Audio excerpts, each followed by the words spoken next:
You're listening to The Word on the Streets with Joe Bingham, Jason Tasker, and Raj Pujata. Right, hello guys. Welcome back to The Word on the Streets with the usual lot, and you can see my face after all the photos. So it's Joe, Raj, and Jason. And this week we're joined by a very special guest, a man that I've known ever since school. Mr. James Bartholomew. Hello. How are you? Nice to have you here. I'm good. I'm feeling ready, prepared. Yeah? It's hot in this room. It is. It only gets hotter. Well, I mean, you lot in here, do you know what I mean? James Bartholomew. I know that's that a is name. a powerful name. That's a name. That is a name. So you two met at school? Yeah. What do you remember about Joe? Not much, to be fair. Very forgettable. Were you tight in school though? We were in different years. But you were always like the funny one. You were like a comedian in your year, and I actually remember you being When quite did funny. that stop?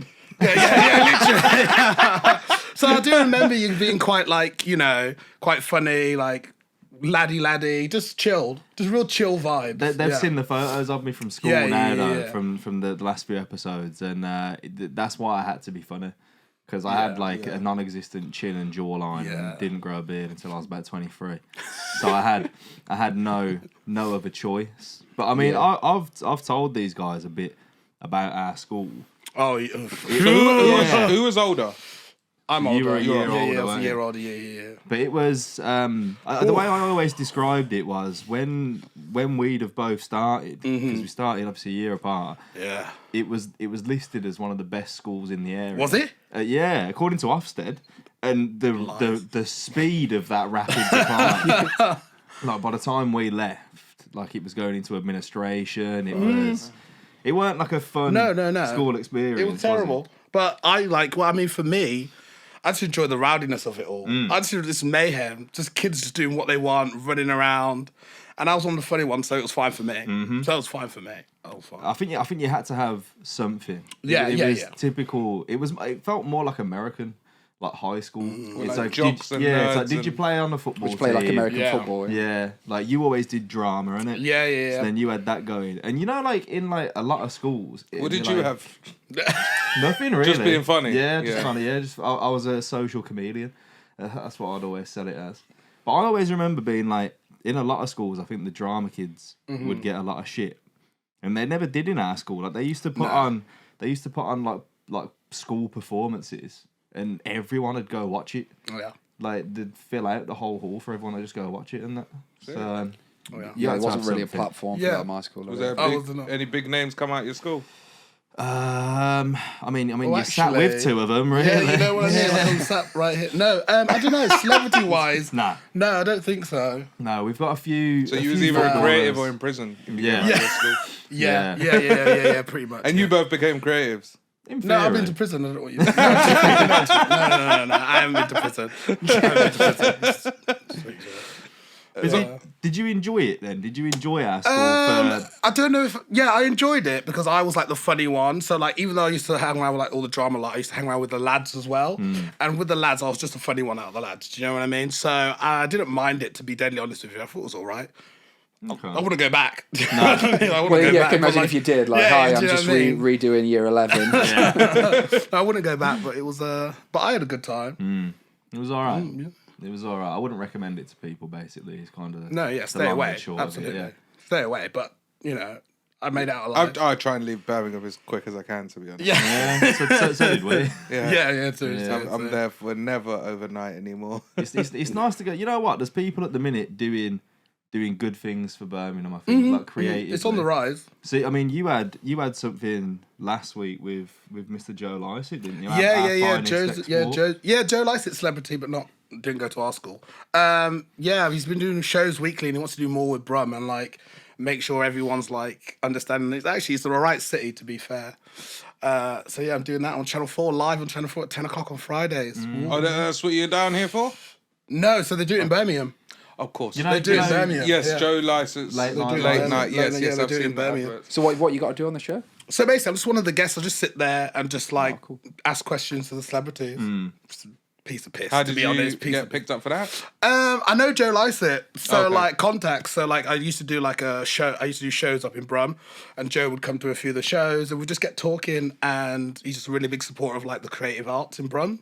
Yeah. And they were just compiling lists and stuff, and they were like, "We want this one." And I went, "Absolutely." Yeah, sick. You know, doing it, getting paid on Channel 4. It's not that bad, So- to be fair. Obviously, we know what you do, but Yeah. they don't. Yeah, What give do us you Right, do? yeah. Sorry, I'm just like, I'm chatting away. So basically, I'm a drag queen, full-time drag queen, and my drag name is Yshee Black. And I've just been doing it full-time for about 2 years after the pandemic. But I've been doing it since about 2016. But the first about 4 years, I was just rolling around, getting drunk, getting paid in vodka.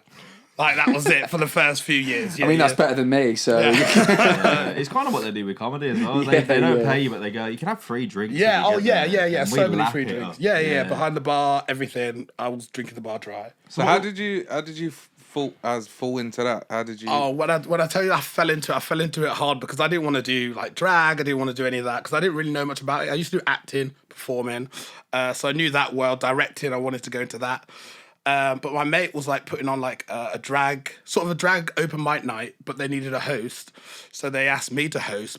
But my mate sort of just put me in drag because I didn't know how to do all the makeup or any of that stuff, and I wasn't really interested. But I was interested in hosting and getting drunk, so I was like, well, why not if my mate's doing it? And then it just started to happen more and more and more, and like it just built up. And yeah, apparently I was doing good, but I was doing like knockoff, cheap, like getting stuff on the market. I think when I started, I was stealing some of my mum's church outfits. So like, you know, like real, like just like, cause I didn't have anything, so I just went, oh yeah, they need to. So you're building your character. I was building my character, church lady from Birmingham, had all the stuff, I had my tambourine, I was ready to go. So tell us, I'm interested to know about the process of kind of building your character though, because Yeah. do you reach a point where you're like, this is my character, or is it constantly evolving? I'm constantly evolving. So like at first it was like church lady, I was like, yes, sound, boom, I've got my stuff. And then after a while, after a few years, I decided to take it a bit more, not take it a bit more seriously, but like I just wanted to branch out and do other things. So I was just like, okay, now what are we going to do with this? So let's try that. So now I like do like performances. So I do like old school garage stuff. And I do like grime stuff as well. I do like a whole range of stuff that you wouldn't usually see in a drag show, which I think is important because it's all the music that I grew up listening to. Yeah, so I'm yeah. like, actually, why don't I put that into It's my like art? a blend of the two. It's beautiful. Yeah, so I do like lots of that. So now, Do you know what? I bought a dress once. You bought it just once? Yeah. What for? Do you know what the most upsetting thing about that was? Oh no. Learning my size. Yeah. No, yeah. Did you It's think you'd be deep. a nice, delicate woman, and then Yeah. you had to keep? I was like, yeah, what, size 18? I'll be all right. No, wasn't. No. Oh. Well, I think I went at size 24, you know. wow. Size Mad. 24. What was it? What was it for? What was the occasion for? It was a friend's birthday party at his house, and I went as the bearded lady from The Greatest Showman. And I got my makeup done professionally. What? Really? Yeah. But the girl that did my makeup, she Yeah. lives in the blocks. Yeah. So I had to go get ready Yeah. and go straight to the party from her house. From a house. Yeah. But I've come out in a dress and makeup Yeah. in the block. Like, You know. and there's people just in groups. I've never run so fast I in say my fair life. play to you because like now I will like my confidence is through the roof. I'll walk around with a face on and I won't even care. I'll go on the tube, I'll walk around Birmingham, I'll walk around the ends. I couldn't care less. And that's mainly because like I've done it so many times. And also I think in my head, I'm like, I'm going to a gig and I'm getting paid £250 to do about an hour to look like this. I went, sound. And you're going to get a sound. whole lot of love at the gig. Yeah, anyway, so it's like, exactly. It's balanced out. Yeah. But do you get a lot of grief on road if you're walking No, back? not at all. And that's Really? wild. I know, because I like growing up in Birmingham and then start doing all drag, you'd think like somebody would say something or something. Nah, not a thing. And even when I'm in London, not a thing.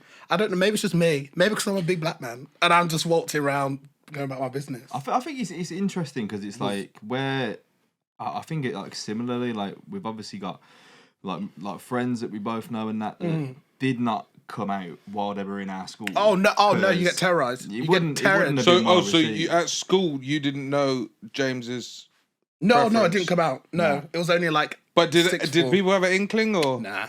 Nah. You was couldn't tell. Couldn't tell. Because if I listen to you, obviously I'm being stereotypical. I'll be like, okay, No, honestly, not at all. And it was just, and that was sort of like the environment. It was only like, maybe because I was still trying to find myself, and it was only till like 17, 18 on the cusp where I was like, oh shit, do you know what I mean? But in school, and plus you sort of see like people who get terrorized as well. And you're like, actually, it's not worth it. Yeah, it's not worth it. Like I saw like year 11s walk across the playground, and these little year 7s are like terrorizing them. And I'm like, I'm all right, thanks. Yeah. I'm actually okay. I don't need you dickheads around me. And there was one kid I remember in our school who was like out. He was out, and I just constantly remember like that his life was made a hell. Yeah, for his last year of school, it was just constant. So it was. We know a lot of people. Yeah, don't we, and even on the flip, to be fair, on the flip side of that, there was like one of my good friends who I went to school with, who's maybe in your year, Ainsley. Do you remember Ainsley? Yeah. Year below. But wouldn't take any shit. Wouldn't take no shit. He would literally, if anyone tried anything, he'll go, I'll batter you. He's got the most high-pitched voice ever. So confident. But he came out in school. Yeah, he came out of school. So confident, high-pitched voice. But it was like, if you fucking start, I'll knock you out. I'll find out where you live, and I'll knock you out. Proper like, and I'm like, it's just different. I fucking love you. Different times, isn't it? It's like nowadays. He's a paramedic now, so people need him. Yeah. And he still will knock you out. He's helping people. He's got the last laugh now because he remembers their face and he will Harold shit. Oh, did he get shit? Did he get shit though? Yeah, but he got shit, but he handed it back and and it sort of gives off that message and that vibe as well. And when he was hanging around with like the girls as well, they were hard girls. Do you know what I mean? These ain't no soft women either. They're ready to take you out as well. So did you come out first and then get into the drag world? Yeah. So I came out first, and then I went to college. You did that like how? So you told your parents that. Yeah. So basically, it's like coming out twice. Yeah. So I came out first, and I was like really confident with it because I'd gone to a college where I was doing performing arts. So gays were running around left, right, and centre. Running around, it's like Glee. So then when I came out, my parents, I was like confident with it. My dad was having a bit of a meltdown for 2 weeks, but I was like, you know what? That's just your own thing. Yeah. Then he's fine with it now. 100% supportive. So it was literally just 2 weeks of grief. 2 weeks, 2 weeks of this, and then they're like, oh, okay, yeah, it's fine. I think my mum had a word. But then coming out as a drag queen was completely different because it's sort of enveloped my life in a way where like I'm not telling my parents I'm doing this, but also at the same time I'm not doing any like my acting work or I'm not like doing any directing stuff. You know, I'm just going out with my mates. So my mom's like, "You're always out, but you ain't working. So what's going on?" For a while, and then I think she saw like a poster for one of my shows, and I think actually my auntie did, and my auntie was like, "I know that dress." Because I got that for your mum, and I was like, I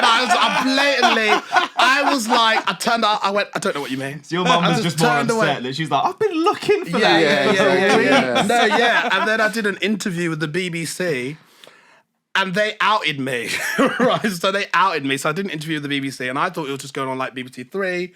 I thought it was more for like, you know, people my age. I went, well, mum ain't going to see it. Just an interview about how am I getting into drag, blah, blah, blah. And then it was the day of Birmingham Pride, and I'm just about to get onto like the Pride float, celebrate being queer, yeah. And the guy comes up to me, he's like, "Oh, okay, so it's not going on BBC Three anymore, it's going on BBC One, and it's gone out today." And I went, "Oh, okay." My mom gets a ping on her phone at like 8 a.m. Like breaking news. Yeah, drag queen comes out, you know, and I'm like. And my mum calls me and goes, "We need to talk about something." And I'm on this Pride float, and I'm like meant to be like, "Yay, I love everybody," but I'm literally in the back like shaking, like crying, like I don't know what I'm gonna do. So I had to like go and like tell her. So yeah, the BBC outed me to my mum, but she's fine with it. And how did your dad take that?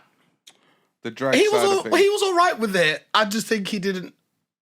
I had to really like tell him that it's like a job, and I sort of had to like prove to my parents. I think like most ethnic parents, you have to like prove if you something that they don't know, you have to prove that it's worthwhile. So like I think I got in the Guardian or something, one of the 10 best nights in the UK or something like that. And I had to show him. I was like, look, I'm actually doing it. I'm not just going out getting pissed with my mates. And also it is making me money, and I am managing to live on it, and like. So now I'm like, I've moved to London and I'm just doing this full time. I don't have any other job. It's just. Does it feel like a job now though? Yeah, like, it does. You have to go to like auditions where the first. I'm sure at the first the first few months or the first few years, it was like, oh my god, this is loads of fun, and now it's like, oh yeah, it's a job. I hate it. As soon as it's a job, I hate it. As soon as he's paying your bills, no, yeah, a it's lot true. of fun goes yeah, out. yeah, it does. Because I'm like, I'm everyone. There's still like this whole like because of like RuPaul's Drag Race, and people are still like thinking it's really fun and stuff, and you should enjoy it, which you should do. But like, it's a job now, and I can't be asked to be getting up in the makeup gig all the time. It's more like I describe it to people like I used to work at Sainsbury's.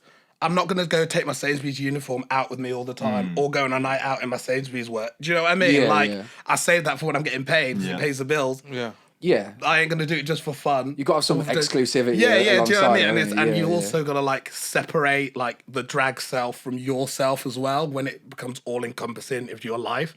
It's a long process as well, isn't it? Because I've only seen you going through it once at church that you used to do at Village, the church of Yshee, and it's like I'd just keep popping up upstairs to the green room every now and then like a different part of the outfit and the look would have gone on. And you're can you explain that process to us as well? Like, So the getting ready process. Getting ready's long, man. And you had like a team of like 4 people. I wish, no, they were just there slagging me off. It's all right, don't worry. They weren't no team, they weren't no support. Getting ready, so you just it's basically everything from your face can take about roughly 2 hours. 2 hours to about 3 hours, really. That's if you're going at a slow pace. I can get it down to like 40 minutes, but it will usually take about 2-3 hours. Then you've got to think of the look, you've got to think about outfit, you've got to think about your heels, you've got to think about padding, you've got to think about corseting, you've got to think about your bra. You've also got to think about wigs. Wigs cost, tell me why wigs are costing £300. So good Indian hair. Inflation? Inflation. But honestly, they're always like, it's expensive. And so you just have to think about everything: eyelashes, eyeshadow, earrings, jewelry, and so a lot of work goes into it, and so it's become like a big business. Oh, you don't have like set characters that you do? No, I'll just do like just Yshee, and then that. But she's not a churchgoer now. No, she loves the church. Don't get me wrong, but like she's more of just like you. Stereotypical drag queen who's just like enjoys the vibes, messy, you know. And in terms of that character, who's the influences from? No, I enjoy sort of like riffing off sort of when I do my performances anyway, celebrating black women and celebrating the notion of that we are all very diverse and we're all different and we're not a monolith. But it's also me as well in there. Do you know what I mean? So I sort of just keep it to me. That's why I get into states and I'm a mess because. Well, I remember the first time I saw Church of Yshee that you were doing in Village, and it felt to me like very like sister act kind of big energy and like it's very that the Church of Yshee is basically a lip sync competition that I started off with, and it was really about just like getting people to come and perform in drag and just enjoy themselves and just like take the church energy of like everyone singing rapturous noise and just put that into a venue and make people confident on what they're doing essentially, and creating that like sort of community vibe. And I think it really worked because I did it for like 5 years. One of the winners is on Drag Race now. Like it's popping off. People know it. I was in The Guardian. So yeah, it was fun. It was fun for a time, but I've stopped doing that now. So to do my own shit. And what was the story behind like picking the drag name? Because that feels like such a big part of the culture as well. Yeah, it's funny because like I always knew I wanted a funny drag name. So I always knew I wanted a sentence. As a kid, I'd always ask my mum why. Like, why this, why that? So I just put the sentence, why is she? And then I went, well, black. I literally like, no word of a lie. I looked down at my hand, I went, oh, black. I went black. And that was it. And I just pushed the words together. So as a sentence, why is she black? As the name. And then off that, it became more of a rolling thing because people would be like, oh, why is she here? Why is she this? Why is she a mess? This, that, and would come from that. So I think. So if I was going to choose my drag name, how would I go about it, do you think? You're just trying to picture what you Yeah. So what's your name? Jason? Jason, yeah. Okay. Jason Tasker. Jason Tasker. Okay. What do you like in terms of like Pizza. Let's not go for food. Hot wings. Let's That's all he's got. I'm from a mining town. I don't know whether that would help. What's your last name again? Tasker. Tasker. Okay. Would you think you'd be like a funny queen or like a fashion queen? Like, would you put the looks over anything else? That's a good question. You're a fashion Do you think you'd You're a fashion do you think queen. that you'd probably, want the look down? So if you're gonna do it, you'd want to look head to toe. Yeah, I'd want to look good. Look I at the feel like jacket that he would rolls be. in. Yeah. I feel like that would be the most important thing to me. You would be a glamour, yeah. Because I want to feel confident doing it. Yeah, that's true. Okay. And is that what would you say? Or are you kind of like I'm in a the comedy middle? queen. Comedy queen. Yeah. Okay. So I can get away with. So I've seen some of your outfits and they look good. So I didn't want to. No, make the assumption. that's fine. No, make the assumption. Everyone else does. Don't worry. I can look bad as well. That's what gift to comedy queen. So something like a real like fun yet glamorous name. I'm trying to think of one that's sort of like, but. I think I'll get back to you. Yeah, think of something because all I've got is Chanel in my head, and I know that's you. And you don't look like a Chanel. You don't look like What Chanel White? You know, Chanel White. Chanel White. We'll get you know, or maybe no, Diamond's a bit too rough. Diamond rough. Yeah, Diamond. That's me, isn't it? We got your name right, Diamond Rough. No. Yeah. Oh, that's interesting. Because surely there must be like some kind of name generator. No, there isn't. Like your porn star name. Do you know your porn star name? Yeah, that's what they used to do, but no, not What is anymore. it? Your street? It's a street you live on. Yeah. And then I don't know what you had for dinner. I thought it was. No, I'm Bertram Peanuts. I thought. I'm not watching anything that man made. Yeah. I thought it was the name wrap. of your first pet and your mother's maiden name. I've heard that. So mine was Conan Richards. Your name of your What? pet and Conan Richards is a bit better yeah. than Bertrand Peanut. wait. So it's the name of your pet and your mum's maiden name. Yeah, your name of your first pet. pet. I'm Sweetie Rajdev. That sounds better. I mean, That Sounds like a good drag name to be fair. Sweetie. Sweetie Raj. Yeah, I'll call you Sweetie. Oh, you're going to Sweetie. Yeah. We got it now. Don't you make No, it blush. you're definitely going to be a Sweetie now. Yeah. And it could be a little play because I'm diabetic. I'm not diabetic. No, we've got it now. Oh We've my got God. it. Yeah, Sweetie. That's all right. Oh man.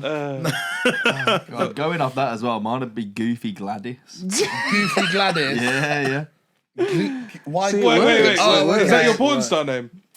Oh no, that's the first road I grew up. What is it? First road You grew up on Goofy Lane? Nah. Gladys Road. Yeah, so it's Gladys Goofy. We're not. Okay.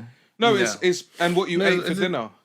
Or wasn't it? Listen, we're going It's a lot, round. innit? It's a lot. It is a lot, but usually they just come from sort of like your own like inner being of like. Yeah, so you need to do what a you bit of wanna- soul searching before you decide on the a name. little bit because people are gonna call it for a while. Do you know what I mean? Yeah. Like you can be as stupid as you like, but also like some people are like so like dead set on it.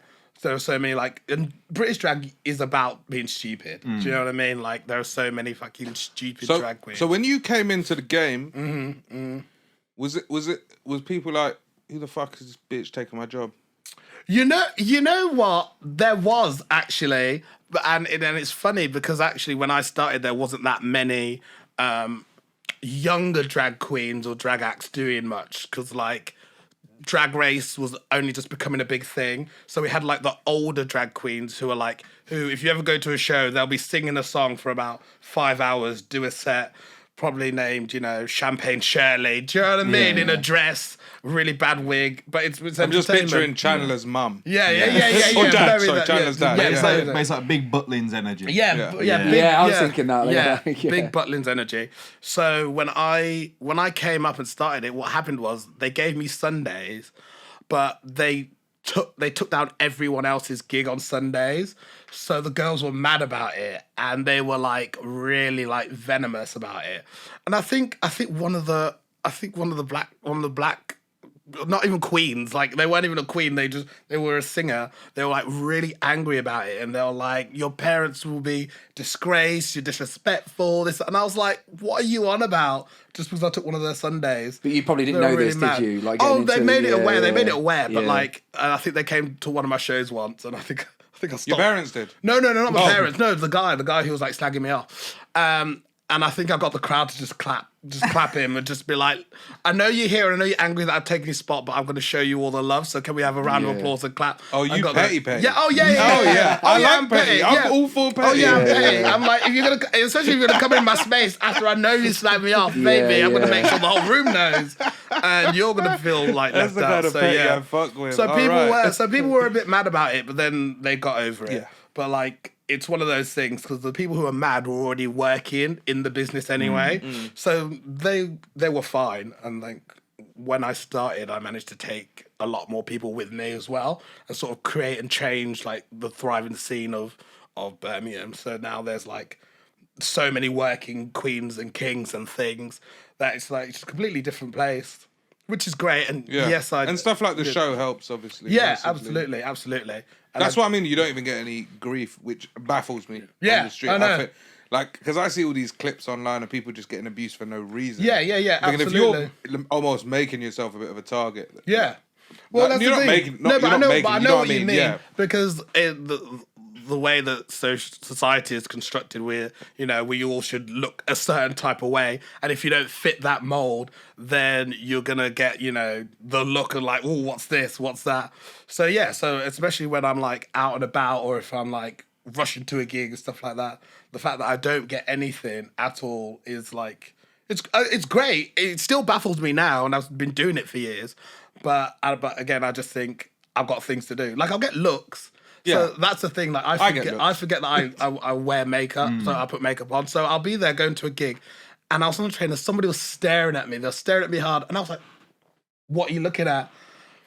And I turned back round. I turned around. I went, "Oh yeah, because I'm wearing a full face of makeup and I've got eyelashes on. So yeah, of course, people are going to be staring at me." But I forget, so I'll just like go walk as normal. But I'm just like, what are people looking at? My assumption in London was always that like, one, people are in a rush to get everywhere, so people have just got too much going on in their lives to really bat an eyelid. But also, like, in Birmingham, really, all we've got is Her Street, which is like the gay quarter, as they call it. One Street, which is also adjacent to some of the roughest bars in the city. Whereas in London, it's like, you've just got Soho. You've got like this whole space in Soho where it's like... Yeah.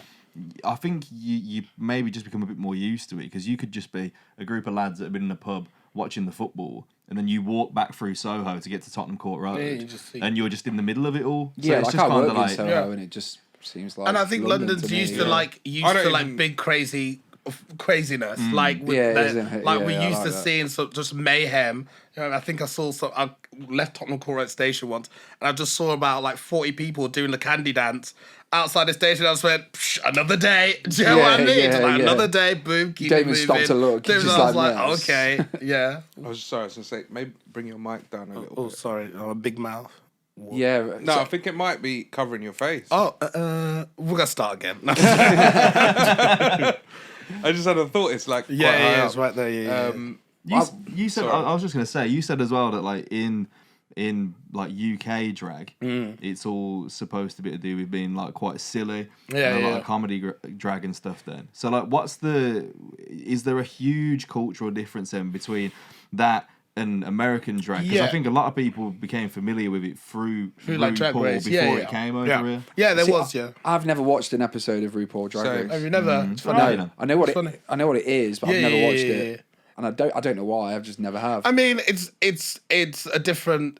I think there is a cultural difference, because they're very much about sort of fashion, looks, but also at the same time, it's more of a different ball game, because they have like pageants, for instance, and if you like win a pageant, you could get 10 grand. Okay. Over here, we're getting nothing. Do you know what I mean? And Americans love a pageant. Yeah. They love put like a pageant. 10-year-old kid in a pageant if he gets They have so much entertainment through drag, and their stage is a lot bigger than our stage. Hence why we're like Lily Savage. Do you know what I mean? Like, we're just having a laugh. we're just doing the most. We don't really care. It's all about entertainment rather than winning big prize money.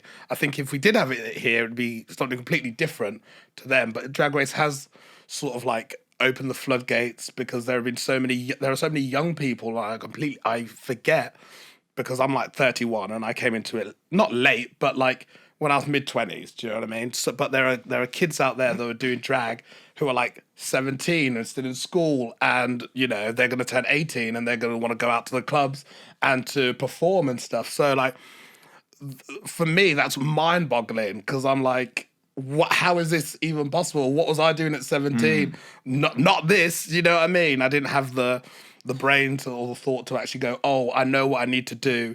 I know how to create a performance. I know how to put it on stage. I know how to host. I wasn't doing any of that at like 17, 18, and there are kids out here doing that. Like, and it's wild, especially in school when you don't get taught anything, or even at college or at uni, you don't get talk about cabaret. You don't get taught about like anything outside of the arts that isn't acting, singing, and dance.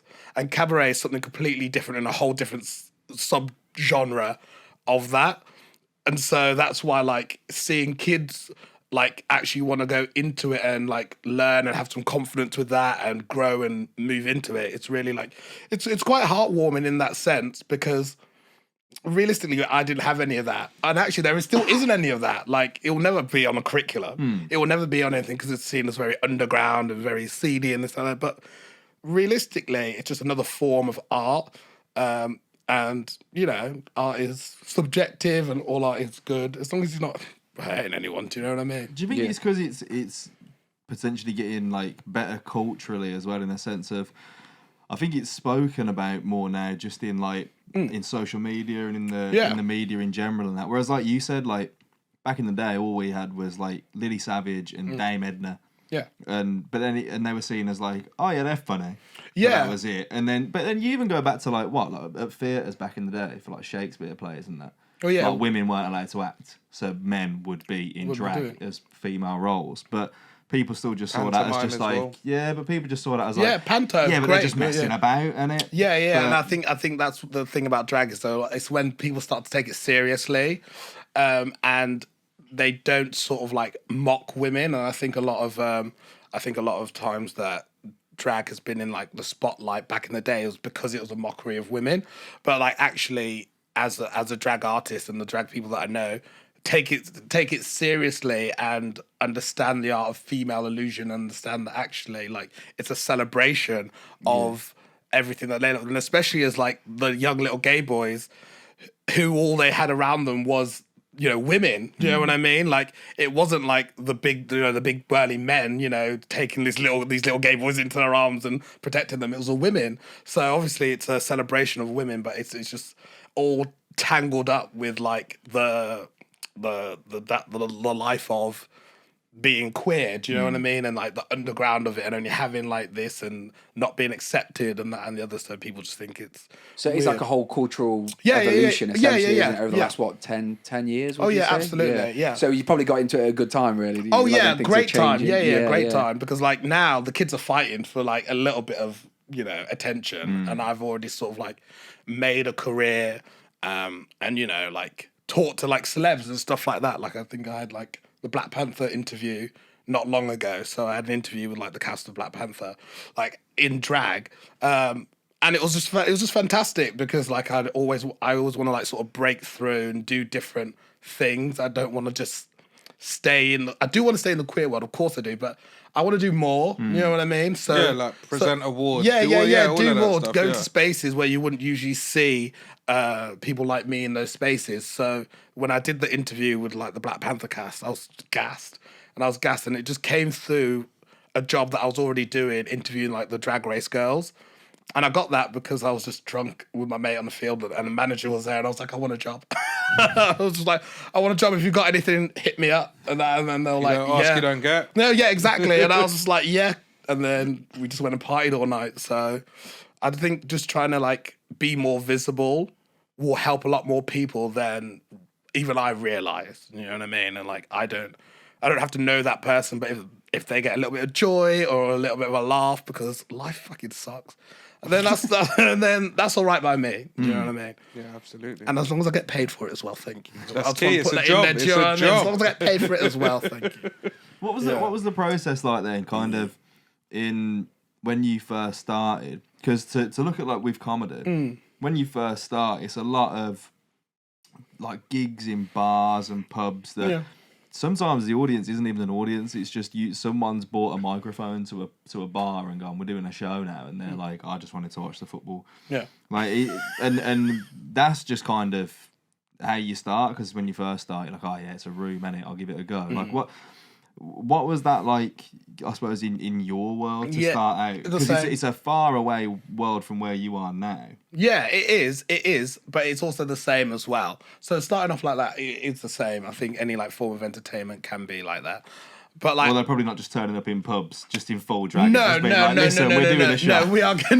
getting booked. We are getting booked to be there, but like it is very like you have to really find your feet and test out material and see if an audience will like it or not.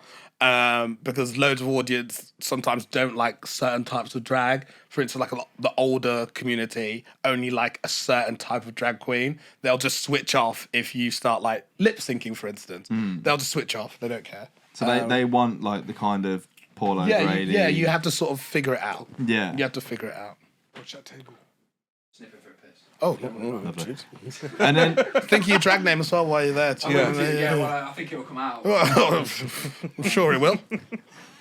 So again, when you said as well that like cabaret is obviously like a different, it's a completely different beast as well. Yeah. Because I was chatting to Raj about like I've done a few like cabaret nights in London, and the thing that I've always found the most annoying is like they'll book a handful of comedians, but then the rest of it will be drag, burlesque, and stuff like that. Yeah. And there's nothing more painful than doing a cabaret night and realising that the host, who's probably a drag queen, is the funniest person in the room. So like, why is that? Because it's like we can be like, oh, we'll write jokes and do a bit of crowd work, but it seems like there's just something in that. Is it like part of it like just a powerful thing of being like you've put that character on? Yeah, it is. Once it's all on and stuff, you basically get away with murder, and I think that's basically where it comes from. Because we're not comedians as like a drag host. Like we're not comedians. Like I've touched up comedy briefly once during like college where we had to write our own sets, but like putting on the whole outfit, you're just like you can just say what you want. I get away with murder. And like I probably like say things, or I've heard drag acts over the years say things that comedians wouldn't say. Yeah, I think you got like no filter in it. Yeah. Once it's all on, you could look at someone and say, "Fucking, I bet you've got a small cock." Like I reckon you could just get away with anything. Oh, absolutely. I felt like it at the fucking house party. Never felt stronger. I'm not gonna lie, dresses comfortable as fuck, man. Oh yeah. That's why I fuck with them Indians with the long thing on, man. Like I'm like, I get it. I get it, 100%. I still got the dress. I might rock it now and again. Yeah, just bring it on. Bring it on. Wear it. Mate, I'll give you a picture of me in this makeup. It is flawless. With the beard as well. Of course you're the bearded lady. Yeah, I won best dressed. Come on, sweetie. Come on, sweetie. You'd be fuming if you had it. Oh yeah. You'd be fuming if you hadn't. You'd be like, what? So I sat and got this professionally done. And then I didn't pay for the makeup. Some dickhead turns up in like a Batman costume and wins. I'd be no, there was a guy that painted himself fully red. Red? What was it? I think he was Hellboy. Is Hellboy red? Yeah. Hellboy's red. Yeah. I think he was Hellboy. He had the horns and stuff stuck on. Okay, so he is fuming. Okay, yeah. He's cosplay. Yeah, I just look beautiful. Couldn't scrub it up. You look beautiful. Okay, Sweetie's ready. Listen, Sweetie's confident over here. Raj was just getting moved to all night. No, the best thing is I'd still sit like a man in it. Yeah, no, you so do. So I'd like pull the dress up. That's so funny because that's the funniest thing with people who start doing drag, or like when you sit and when you like your posture, you are more manlier in that dress than you are just in jeans and a top. Honestly, it's so funny to see. I saw my mate do a performance once. He doesn't do drag, he's only done it once. But he'll stomping around in them heels like an elephant. And just like knees. I was like, you look just mad. You look mad. And it was just so funny because he just looked more butch than he ever would do, usually. I think it's just so funny. Yeah. So what's been like, I suppose, from a... We'll let Jason come with... Did you think of a name while you were gone? I didn't know. Well, we got you. We got you, don't worry. Yeah, we'll come up with one by the end. Don't worry about it. Don't worry about it. Relax again now, wow. Feel lighter? About a stone lighter. Well, I need to piss more.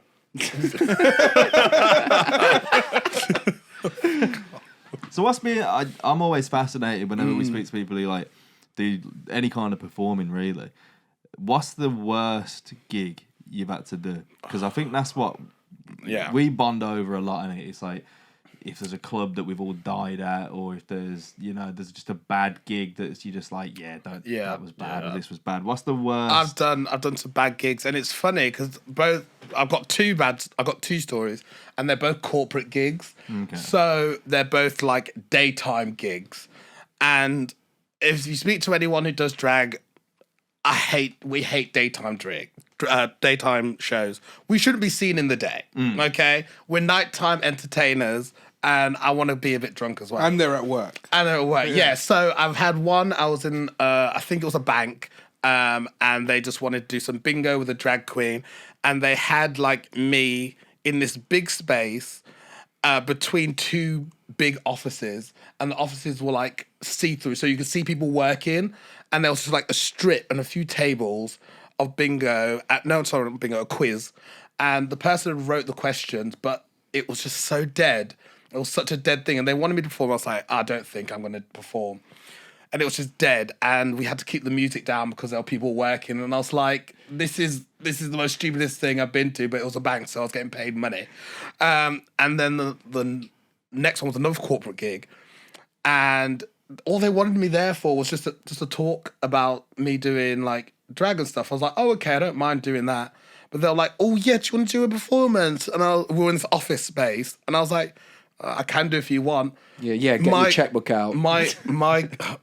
They were really fun as well. That's what annoyed me, because like my girl picked up her phone and just started playing the track from there, and I was like, what?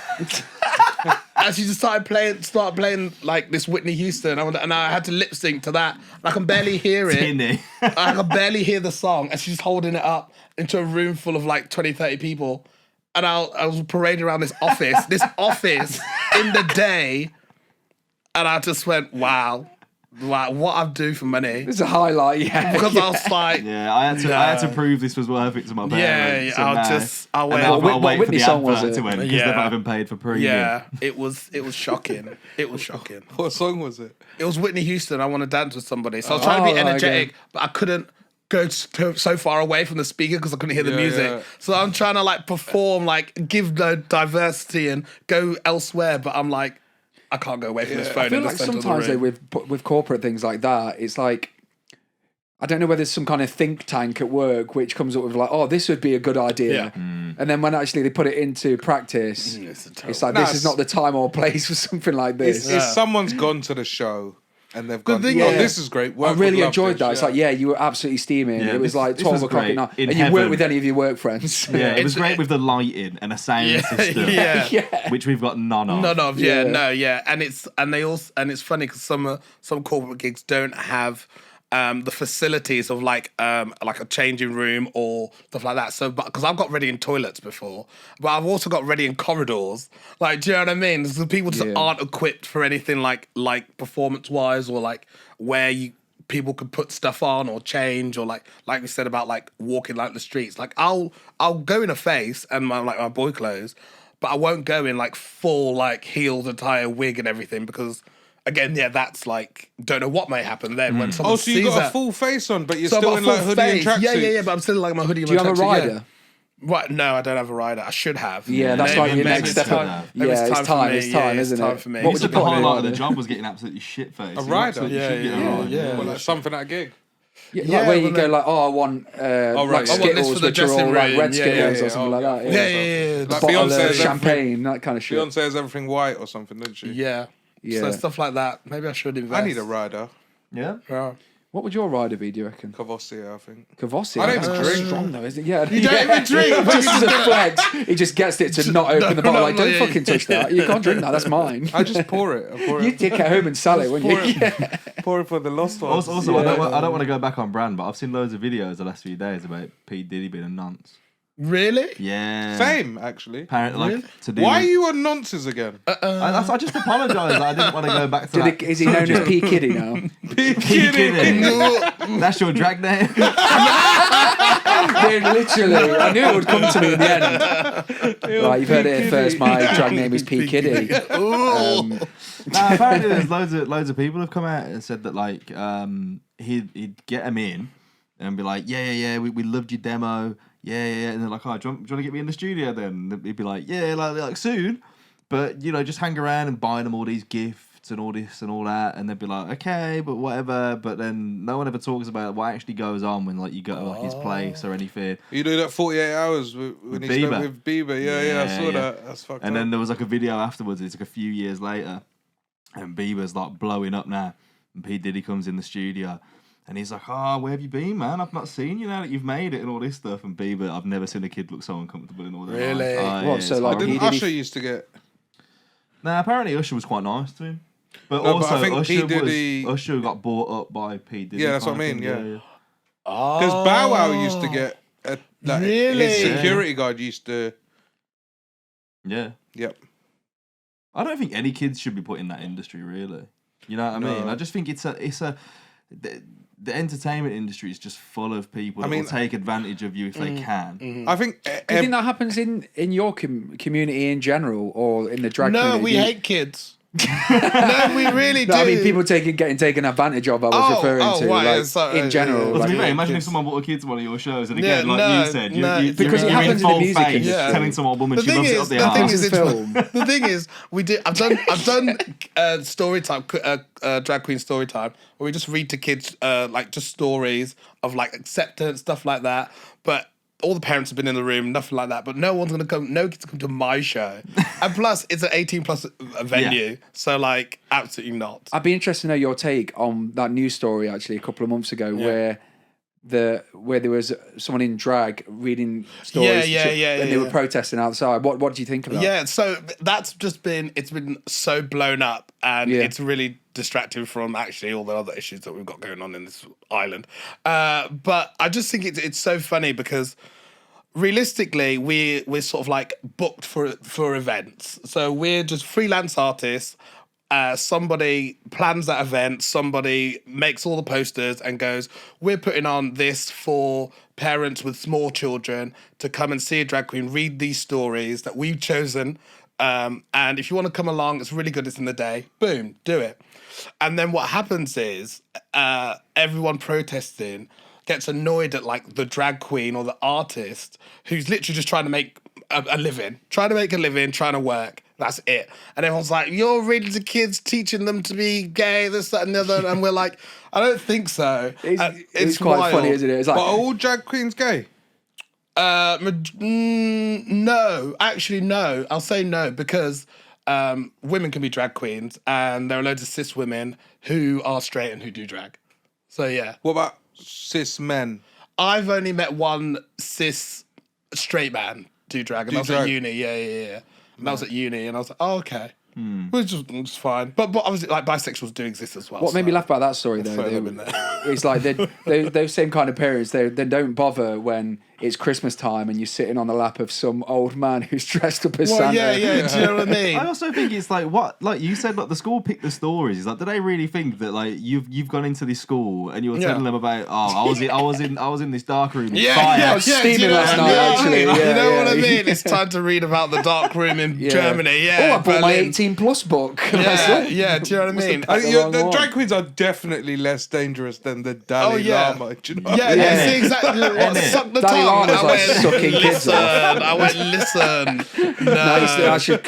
He's not sucking kids off. He's fucking them. Not joking. That's wild. And it's funny that like people think like, oh yeah, they're gonna turn you gay. I'm like, I've been grown up watching straight movies, Disney, all of that my entire life, and as I'm to tell you now, I still don't want to sleep with a woman. So you know what I mean? Like, you never slept with a woman? No. Okay. So like, You know what I mean? Like, I don't think it's like, if you could easily be swayed, then I'd be straight. Do you know what I mean? Because the content that I'm digesting, especially as a kid, you know, going up to when I'm 18, has literally been heterosexuality in every corner. So how old were you when you think you realised? So I think I'd always kind of known. Yeah. I kissed boys at 7.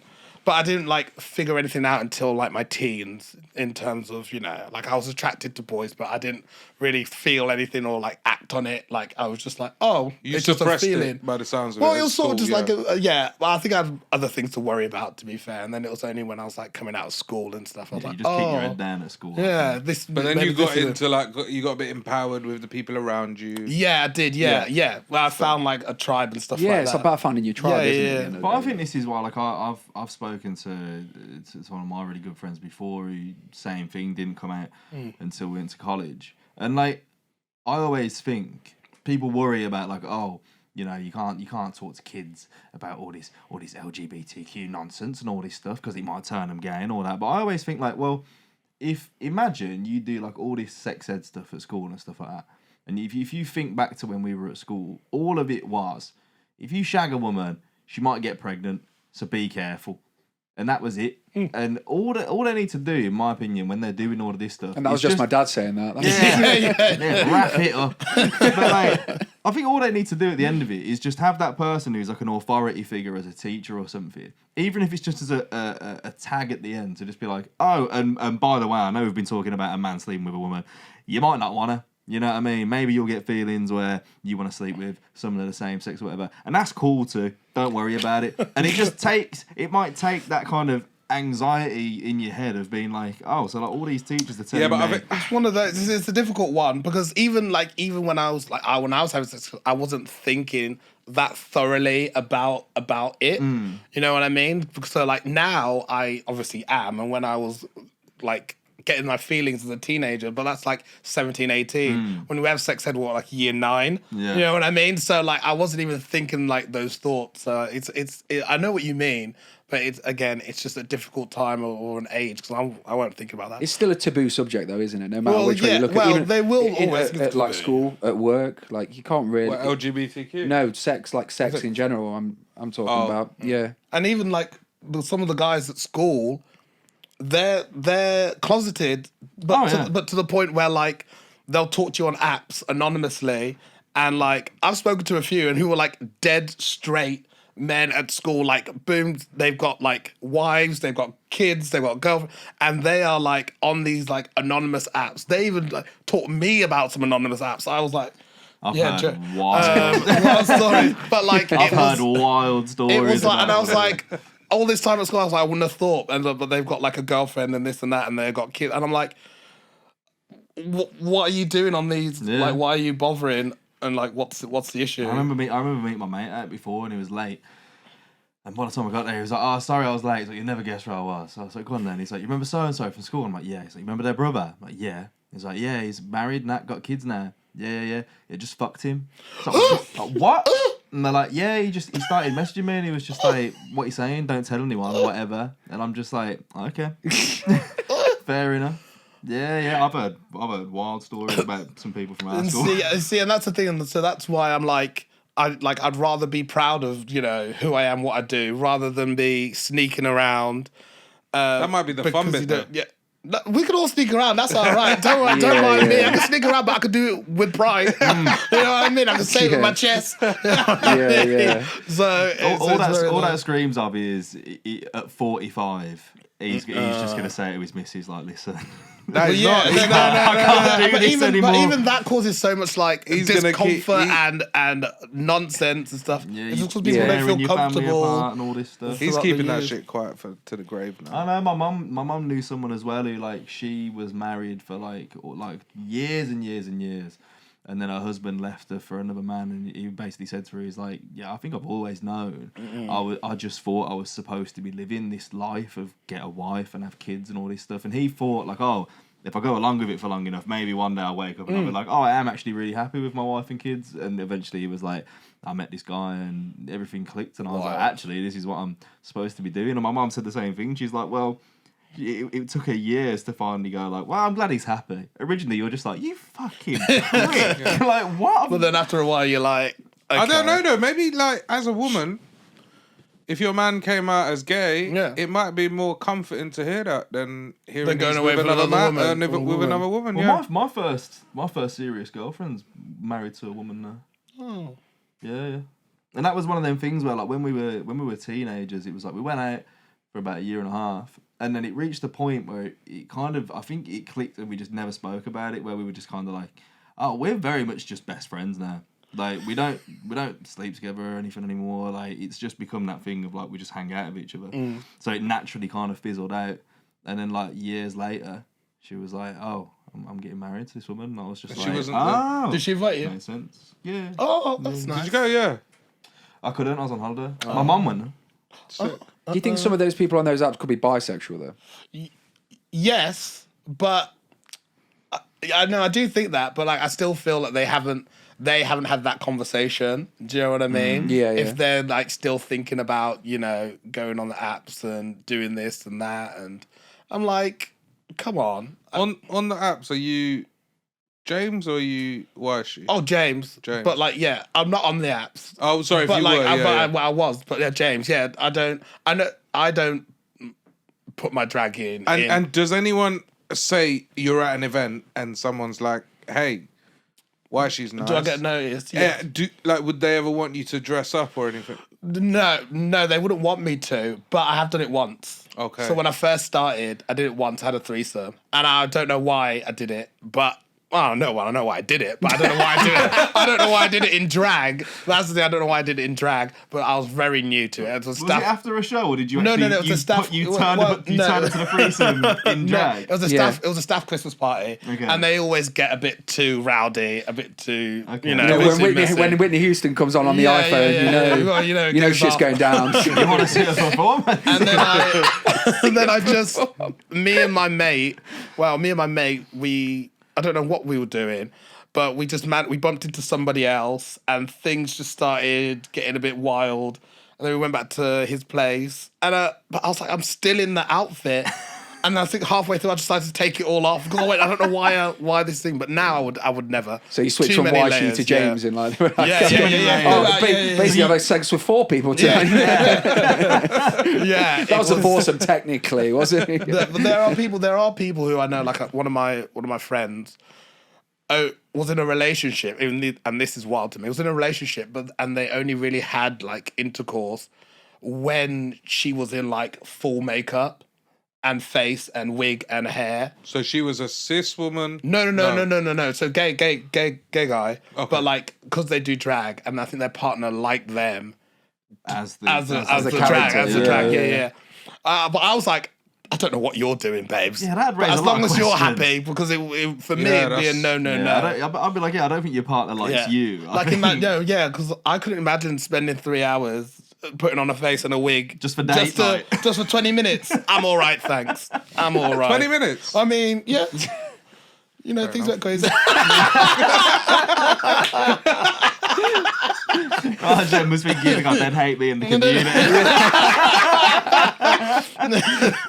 Oh, man. Right, someone's doing overtime.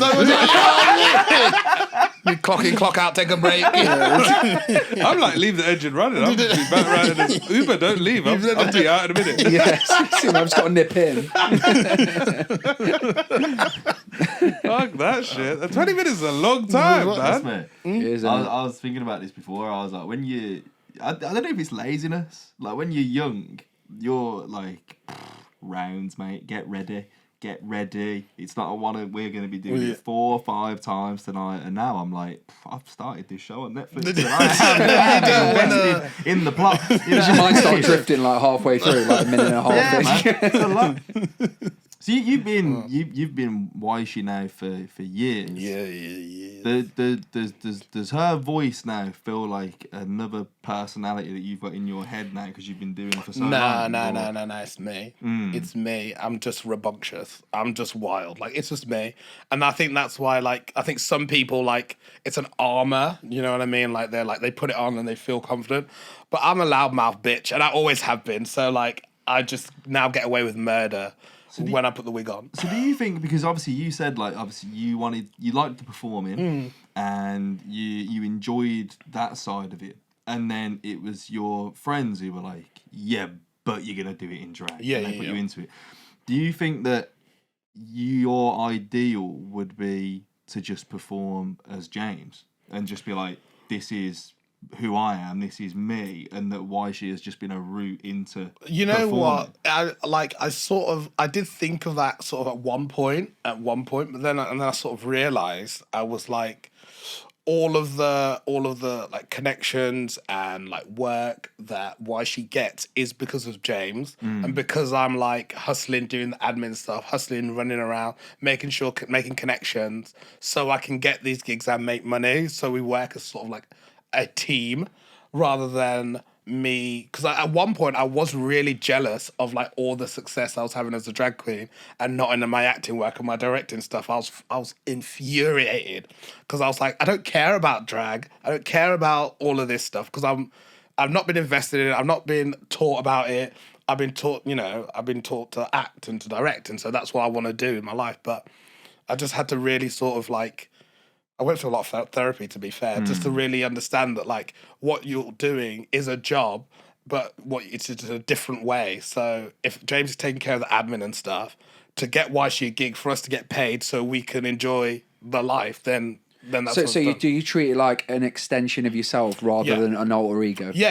Like a split personality, yeah, it's an extension, yeah. Yeah, nice. Yeah, I just get away with murder. Because I find that stuff fascinating in performance, because I think even in stand-up, people say that stand-up's like the most exposing art form because it's you on your own up there, which I understand to an extent, but I also think with it that even in that, the majority of people are just playing a version of themselves. Like when we had Jay on the other week, I think he put it quite well, where he was like, yeah, but think of all the best stand-ups that you know. They're still playing a character in a sense. Like they're still playing like a characterized version of their opinions and their thoughts and stuff like that. So I still think like even with stand-ups and that, like even if you think, oh, I'm just being myself and I wrote this joke, we're all different when we're on stage. You know what I mean? Like Jay said to you the other week, innit? Like, I saw you perform and you were quite aggressive and you were like, really? Yeah, like, I did not see that. Yeah, because I don't think you do when you're up there. You just think, oh, I'm just up there kind of. Yeah, but you wouldn't sound aggressive, would you? Depends on the gig, really. No, I think the most famous one's like Beyonce, isn't it? Like her alter ego, Sasha Fierce. Oh yeah, when she has that, and I think, yeah, I know what you mean about like a heightened sense of that, because you sort of go into performance mode on the stage. It's a little bit guard up. It's everything in it. Yeah, like, yeah, I think everyone's it's staring at you. Like it's all of those things that factor into it. But no, it's interesting. It's just that it's so foreign to me. Yeah. What I want to know is like you mentioned earlier about like American drags, UK drags. What about the other scenes? Like, I want to know about the German drags. Oh, they all have like their scenes. Australia, and stuff like that. like, well, Drag Race, like it's gone like continental, international, all of that. So there's like Holland, and there's like Singapore, and there's like Brazil, Mexico. Like it spans out, and all their scenes are quite different, to be fair. And I don't really know much about their scenes. I probably should do, but I think I've got enough on my hands with the UK drag. Because I was gonna say, like performing overseas, like maybe in France or something like that. That's what I want to do. I do want to go overseas. I do say I'm internationally ignored. I think the closest I got to Glasgow. That was fun. But I do want to do like some other stuff. To be fair, just get my name out there a bit more. Yeah, 100%. Because people don't know. So like my videos that I do, like because I interview the Drag Race girls after they've been eliminated, and I forget like YouTube is everyone has access to it, and I don't know if you heard of Pop Buzz, and so basically it's just like a media channel. I don't know that's the word, media channel, yeah. And they're quite big, and they work with Global, Heart Radio, and Capital, and all that. So when I do a video with them and post it online, and it gets like, I don't know, like 200,000 views, I forget that some of those views are like outside of the UK, and I'm like, oh crap! And I went to DragCon not long ago, and like people from like other countries are coming up to me being like, "Oh my God, I love your work," and I'm like, "Okay." Like why she's big in Mexico. And I was like, "Okay, like what?" Yeah, literally. So what? That's from interviewing people on. Yeah, online. Yeah, so basically, once they exit the show, we just What have show? Drag Race, RuPaul's Drag Race. You waited a fucking hour to tell me you interview people on. Sorry, honestly, this is what I mean. This is why you internationally ignored James. Yeah, true. Because I'm just not. I'm not using it. It's because it's so weird to me because like it's just a job. Even though I know it's got big stakes, like I do my 20-minute interview and then I take the wig off and I'll just go back to bed or something. Do you know what I mean? Like I'm so chill about it. And plus, and I think because I know because I've worked with most of 90% of the girls, we were all friends, so we all have a laugh anyway. So when I just do my interview, I'm just like, I'm just getting paid, we're having a laugh. I'll see you later, bye, and I'll forget about it. And I think I don't know why I do. I should probably hype myself up a bit more. 100%. Do you know what I mean? Because... Especially because it's only getting bigger in this country as well. Like RuPaul's Drag Race was huge in America and then got exported here and now you got Drag Race UK. Yeah, we're on season like 5 now. And that's where you interview the UK show? Yeah, I interview the girls. So UK, Canada... and I've done a few American ones as well. So you fly out and you do... No, I do it from here. Oh, but like they time the interviews. Is that a route though? Because you're saying you want to do overseas. Is that not a route overseas? It is. I think I just need to get like an agent or something. I think this is like the downside of being a freelance artist because I'm trying to like focus on gigs where I can like pay the rent. Yeah. But also at the same time, I want to manage my career, which I want to do more stuff overseas. And I want to do all of this stuff. Do you know what I mean? But I just need time to like search for all of that. So I think I need like an agent. Well, speak to whoever looks after RuPaul.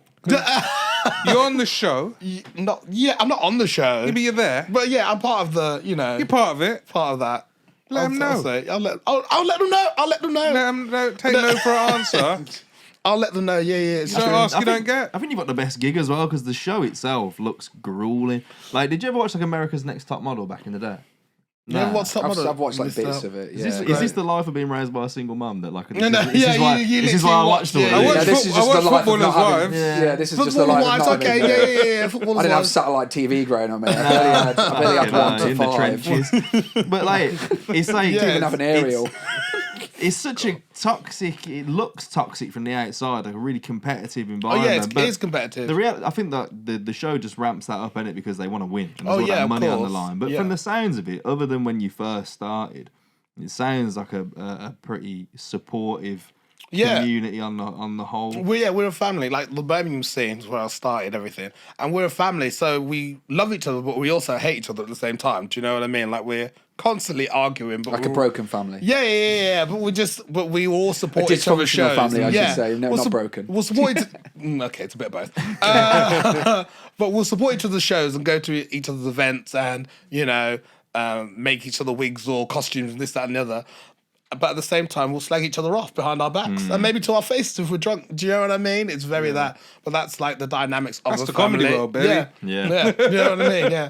I think everyone's always worried that there's only so many seats at the table. Yeah. So like you like seeing your friends doing well, but then you'll get some people that are like, but they're doing quite well, and that means there's one less space for me. And like when you're in a competition, a comedy one, did I watch it? Well, I watched that. Yeah, I've done a couple. Yeah. How does any of them. How does that work? Like comedy competitions, because obviously I know how drag works because you're presenting like different looks or this and that and like different versions. I imagine they're more similar than you'd think though in a sense because it's still the art. It all comes down to it's subjective, isn't it? But you only have like a set amount of time, don't you? Yeah. Like just like that one chance. Yeah, where, like, and it's like you've picked what your performance is going to be, I suppose, so to speak, and then at the end of it, it's up to other people's individual, preferences and stuff like that to say, well, I preferred them, so they're going to go through, or that they were my favourite. Or... Don't sugarcoat it. It's bullshit. It's rigged. People bring their friends to vote for them. In that level, some drag competitions there's no do preference. that as well. You could be the funniest guy in the room, but this person will tempo. But would you not do like if they had like a comedy show of like, don't know, like 10 weeks, different topics. and you get like eliminated one by one, and the last person wins like $1,000 or something like that. Like, that sounds like a TV show? Yeah, but like that with having that mentality. That's basically what the OnlyFans thing was, because that was American produced, and they love all of that. They're like, let's make it a bit more reality challenge survival show. Well, yeah, well, that's what the drags do. So at the bars and stuff like that, there are so many drag competitions, and they have like 10 weeks, and they go eliminated one by one, different theme each week, and somebody will win like £1,000. That's what the church. That's what RuPaul's like, right? Yeah, RuPaul. Yeah, and they just copy that, but like people go and see it and like spend money at the bars, and it becomes this like big massive thing, and yeah, so. I don't know. Would it suit that? Would having like 10 weeks of comedians coming in at different topics, and it would be an interesting concept in a sense of like if you were to do it where it's like this week you've all got to write a set on this topic, or you've got to do something topical that's in the news this week or something like that. Like I think it would be an interesting concept. Done. It's on Amazon Prime. Yeah. Is it Last Comic Standing?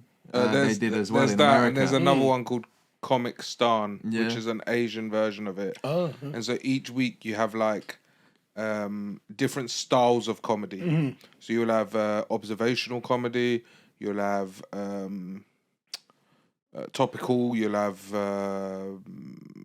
even storytelling, all different topics each week. And then you get a mentor each week. Then you perform, and those mentors score your performance in a live show, and then the lowest scorer gets eliminated. It's like Judges' Houses on X Factor. Pretty much, yeah. But whoever wins that does become a star. But you're playing to 1.4 billion people. So if you see an Indian comic with 500,000 followers, that is shit. Yeah, wild. Can you speak Indian? Indian's not a language. Yeah. Well, Gujarati. I can speak Gujarati, yeah. Yeah. Gujarati. See, you thought you had me there. Yeah, because you didn't even say it right. Man said, can you speak Asian? Yeah. You speak Paki, bless. Just say how you want to say it, bro. Like, can you speak Gujarati? Or do you just understand? I did a set in it once. Like, to me, that's just like a massively... You're going to say it's like an untapped channel? Untapped channel in that London. You're like... Yeah, no, just in general, like Gujarati is not that popular. If I could speak Punjabi or Hindi, it's a different game. Yeah. Oh, okay. Yeah, but I can only do Gujarati in Harrow. Okay. Yeah, it's the only place. I just thought like online, surely that would be like mad amount of views. Yeah, but I've got the people I have now would be isolated when they'd be like, what's this guy talking about? All the followers that you've gained and are going to come to your work in progress shows, and then you turn up and you've got to have a man doing subtitles. Yeah, you do. You get like an in-ear piece. It's got me typing like one of the people in the courtroom. Do you know like when Zelensky went on Letterman, he had like an earpiece on it, a translator. That's what we can get you. No, I like the idea of it because like I think with most comedy competitions, they're not as fun as your one. Like every time I remember the first time I went to Heaven when I moved down to London, and I go down there, and it's Thursday night. I already know what's coming. My mate just goes, it's Thursday night, it's Porn Idol. I was like, what's Porn Idol? He's like, just watch it. No, where's it? So basically, people will get on stage and they'll just get naked and perform, and then the resident kind of hosts and queens will score them, and a winner will get some money.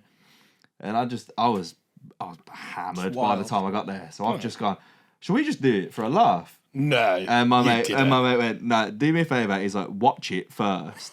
He's like, you think it's going to be funny to just go up there and get your dick out or whatever. He's like, just watch it. And I watched it and I was like, oh shit. I was like, okay. It's like people are full on, men, women, everything in between. Yeah, full on naked, up and down a pole, doing a full performance. And then at the end of it, they'll be like, right, you win. Here's 20 quid. No, yeah. I've judged before. Yeah, it's wild. And having my dick out in public is one of my biggest fears. Yeah, it's wild. It's I don't know. Like, I don't know. It's just a weird concept. It's only ever in like London. So like, it isn't anywhere else in the UK. No one has like Porn Idol in the UK, and it's just wild. So when we go, fun. It's at Heaven Bar by Charing Cross. But that's what. It's still on, yeah. We should go. We should do on the field Yeah, It's so funny it's a because great like night. TWOTS on the road. It's so funny because like Heaven like have hosted like so many like big acts like Adele or like actual like icons of the time. Kylie Minogue. But also you have Porn Idol on a Thursday. Do you know what I mean? I'm like, It's on a Thursday. yeah, we have like And it's never the empty. scale. Oh no, it's never. Oh, it's never empty. empty. Never. Let's go. It's rammed. I'm on it. Yeah, we'll go. That We'll place, go. honestly, the place is sick. You coming, James? Downstairs. I'll come. Yeah. You'll probably be Absolutely. working. Well, I'll get you in. Don't worry about me. Yeah. Oh, you got the plug? No, Oh, of course I no got the trackies plug. though. Listen. No tracks in Listen. bottom. What have I got to wear? What have I got to wear?